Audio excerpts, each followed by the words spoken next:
Hai, nama saya Iman. Hai, nama saya Asmadi. Kami daripada kelas 6 BSM. Hari ini kami melawat negeri Perlis.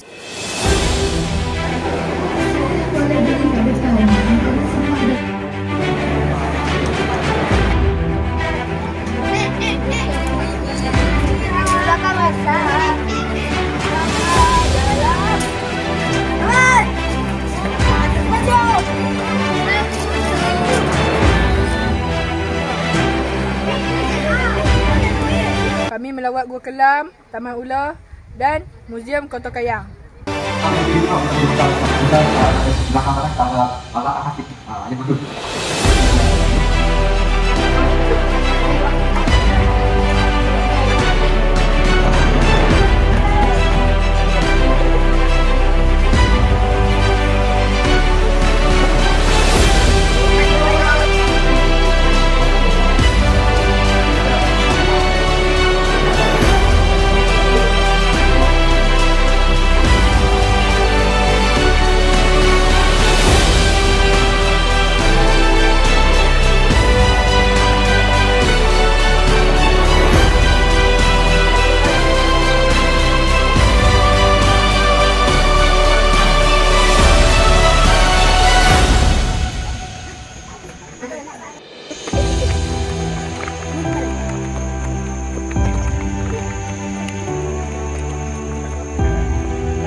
Kami dapat banyak pengalaman semasa lawatan ini.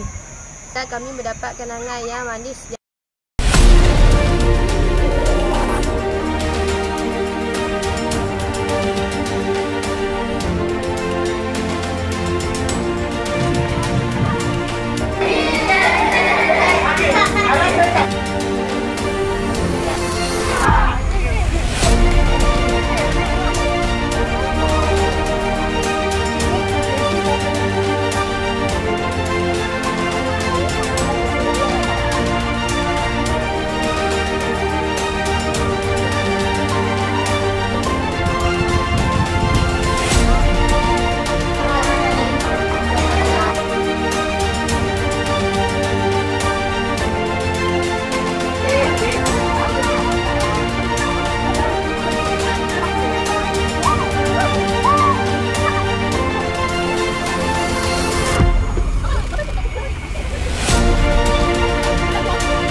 Kami dapat banyak pengalaman semasa lawatan ini. Dan kami dapat banyak kenangan manis yang tak dapat dilupakan.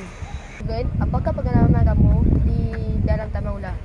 Pengalaman saya ialah saya dapat melihat banyak reptilia dan ular yang berbisa dan tidak berbisa. Syairan, boleh kamu ceritakan apa pengalaman kamu semasa melawat di Muzium Kota Kayang? Boleh.